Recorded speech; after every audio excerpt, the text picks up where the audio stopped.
এটা আমি 20 টাকা দিয়ে বানিয়েছি। হ্যাঁ, আগের ভিডিওতে তোমরা দেখেছিলে এই হ্যাঙ্গিংটা আমি বানিয়েছি, তাই এবার তার ডিটেলস ভিডিও নিয়ে চলে আসলাম। পূজা ডেকোরেটিং আইটেমগুলো আমাজনে 400 টাকা করে, কিন্তু আমি তো বানিয়েছি মাত্র 20 টাকার টিস্যু পেপার দিয়ে। আগের ভিডিওতে তোমাদেরকে বলেছিলাম এরকম ক্রাফটিং ভিডিও তৈরি করার জন্য আমাকে চ্যালেঞ্জ দিতে পারো, আমি তোমাদের চ্যালেঞ্জ অনুযায়ী ক্রাফটগুলো বানানোর চেষ্টা করব। তার উত্তরে একজন দিদিভাই আমাকে বলেছে ইয়ারবাড দিয়ে কিছু বানাতে, আর একজন বলেছে পেঁয়াজের খোসা দিয়ে কিছু বানাতে।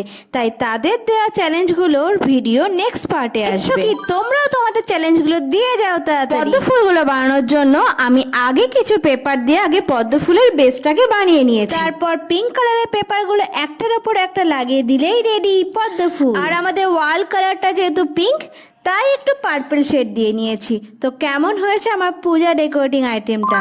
ভালো লাগলে একটা লাইক করে যেও অবশ্যই। আর হ্যাঁ, চ্যানেলটাকে ফলো করতে ভুলো না।